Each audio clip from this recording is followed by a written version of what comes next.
Mag-send ko. So in triangulation project, send the eccentric station E is set up 150 meters from station to station T. Line TE has an azimuth of 76 degrees from south, So kung ang azimuth sa imong TE, so gikan sa T padulong sa E. So roughly, kung nakay T, so yung 76, kanina siya 150 meters na distance. So kani mo ni ang imuhang pila to? 76 degrees.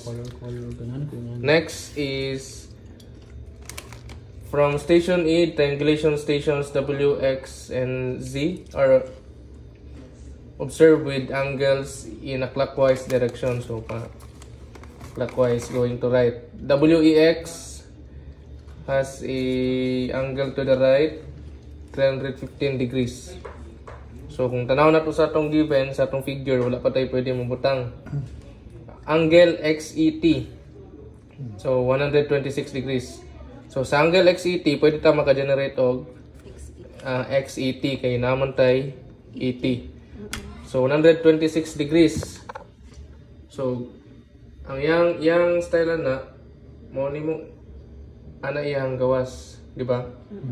Mo man nimo T kay going to the right man mo nimo ang 126, dili siya baliktad, dili siya nga 126. So there, pero nauna tag drawing ang ato ang ET.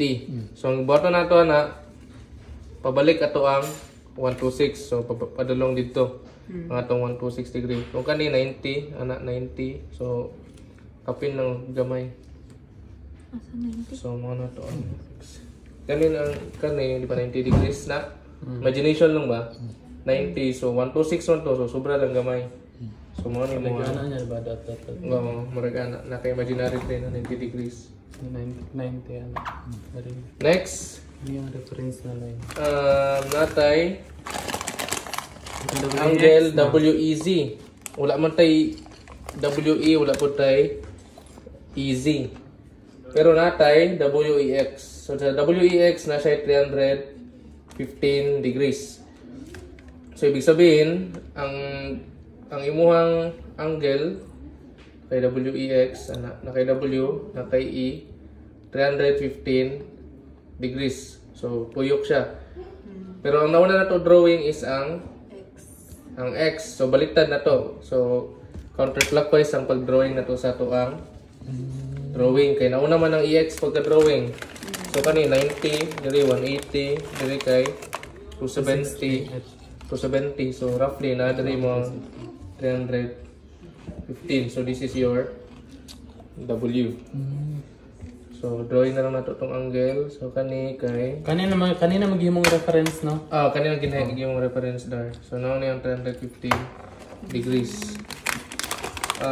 Dapat yan. Tapos gibaliktad lang nato, di ba? So this is 126 degrees.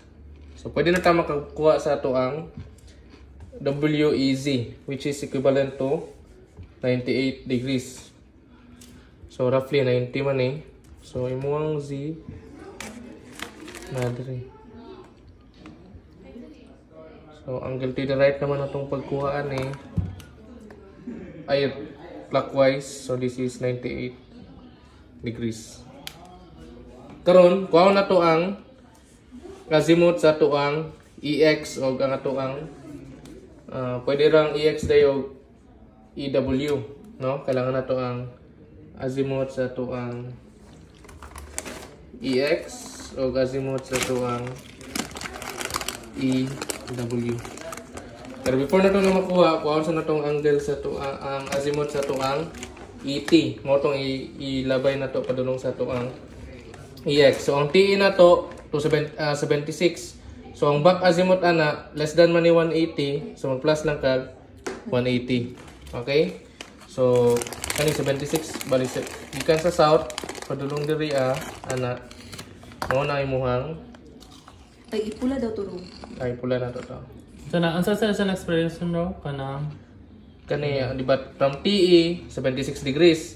Ang back azimuth ani, kay less than 180 man siya, mag-plus ka o 180 degrees. Kung maglampas siya 180 degrees, Minus. mag-minus ka para makuha ang back azimuth. Ibig sabihin sa back azimuth, di ba, from TE, ang 80 ni mo, ang iyang azimuth plus 180 plus 76. So, gikan diri, padulong diri So, azimuth sa imong 80 equivalent to 76 degrees plus 180 degrees. So, nakay 256 degrees. So, kung nakay 256 degrees, kuha ni mo ang azimuth sa imong EX, dali na lang, di ba? So, may button ni mo. Minus. Minus Kuan? Ang azimuth sa... EX. Para makuha ni mo azimuth sa EX, kung sa imong i-minus. Kani. Ang 126. Mas dali sa tanawon. So, kung 256 minus 126. So, nakay 130 degrees. So, nakakuha na ka sa imuhang azimuth sa imuhang EX. Next ni mo nakuhaon kay ang azimuth sa imuhang EW. So, ano mo pagkuha sa azimuth sa imong EW? Pila na siya? Pila na yung angle diri ha? Ay, mga kaya itong ano? Oh, mga itong kuhaon. So, saan ito pagkuha sa interior angle? Kaning. Minus. Saan ito pagkuha sa angle ani? 150. Pila azimuth ani niya? Minus yung doon. Ganit lang. Wala pa ni siya nasod. So para makuha nimo ng interior dia, kani 315 man ni.